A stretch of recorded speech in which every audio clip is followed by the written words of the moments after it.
Hi, today we're talking about the subconscious and why I believe it's the key to lasting weight loss or really any other healthy change you want to make in your life.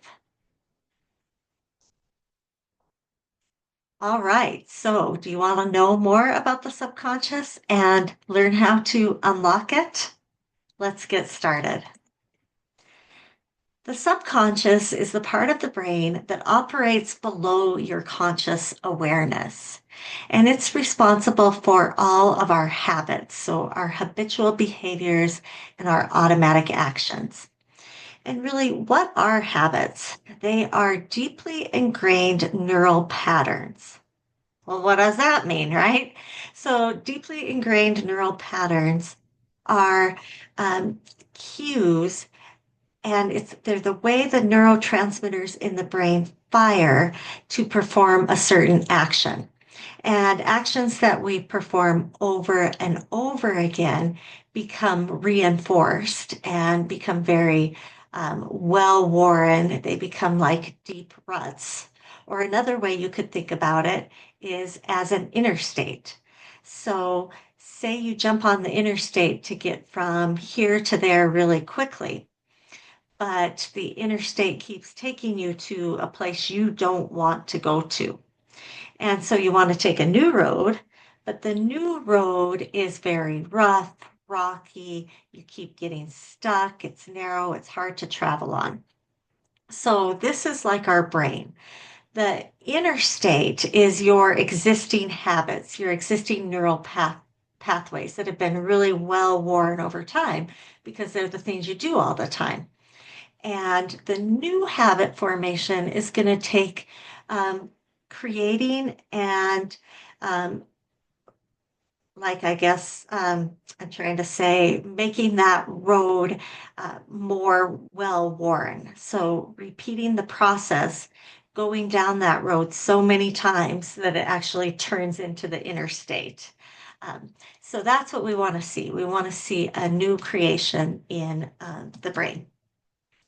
So again, your brain is a habit machine, and about 90 to 95% of all of our daily actions are happening from the subconscious mind, not the conscious mind. So we really got to get at the subconscious and at those habits. So where are habits created? In the basal ganglia. And why are they created? Well, really, this is the part of the brain that automates behaviors to save energy so that we can go about our day and do things. We can take the drive that we always take to work without consciously having to really think about it very much. So it helps us save energy. But then the problem with that is we get stuck in these habit patterns. And here's one example.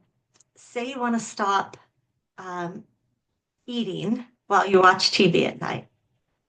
But if your brain associates snacking with watching TV, it's going to send you down that neural pathway to grab a snack automatically. And so you'll find yourself at the fridge or at the pantry without even thinking about it. And another player in our habits is dopamine. So, dopamine is a feel good neurotransmitter in the brain that drives motivation and change. So let's say you're eating junk food like ice cream, pizza, potato chips, chocolate, and these are all hyper palatable foods, meaning they really trigger a great pleasure response in our brain. They are foods that our ancestors didn't have, right? But they are wonderful to get a great dopamine response from. And that feels really good. So we want to eat more and more. And so, really, when you feel like you can't stop, that's not a lack of willpower. It's just your brain chemistry. So, when is it released? I mentioned that it's released when we're eating food, but it also is released and often released in anticipation of the food. So, we're anticipating pleasure. food, of course, is pleasurable, so it's going to release that. And then we have this reward system activation that especially goes off with those hyperpalatable foods, those junk type foods, where we get a big spike. But then what can happen over time is that we don't get as much dopamine in response to the foods that we're eating, or our brain becomes conditioned, and then we crave more and more to get the effect. There is hope. So we know our brain is operates on these subconscious patterns and kind of drives us to perform automatic behaviors, and we get pleasure from foods that are very hyper palatable, but we can still form new neural patterns. It's called neuroplasticity. So we can form these new highways that hopefully then can go on to become interstates, right? We want to make these very easy to jump on and get somewhere fast. And this is going to make our habits become easier over time, or our behaviors.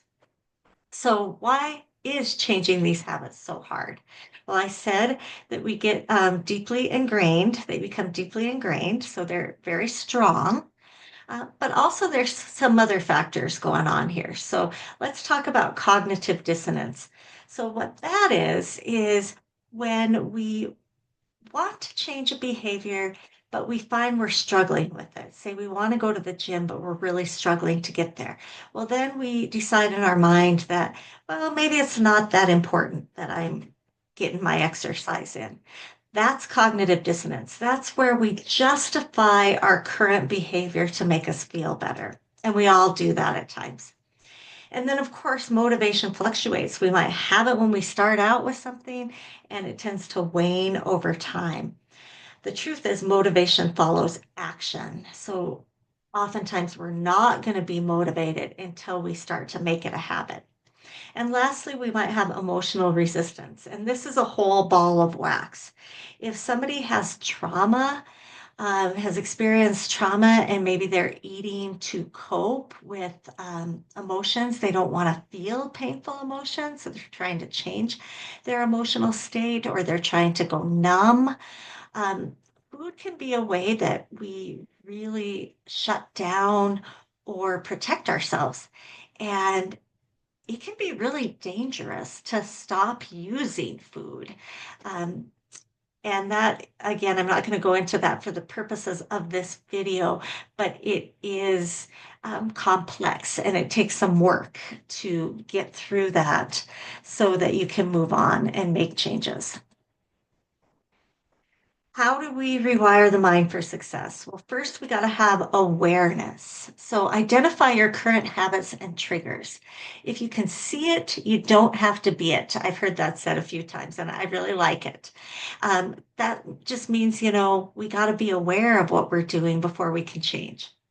And then set an intention or a conscious plan for what you want to see happen, and then interrupt the pattern. So pause and make a conscious decision. And that requires the ability to be here now in the moment. You want to obviously repeat. I talked about that. The more we repeat something, the more it wears in that pathway. So it's going to automatically fire that way.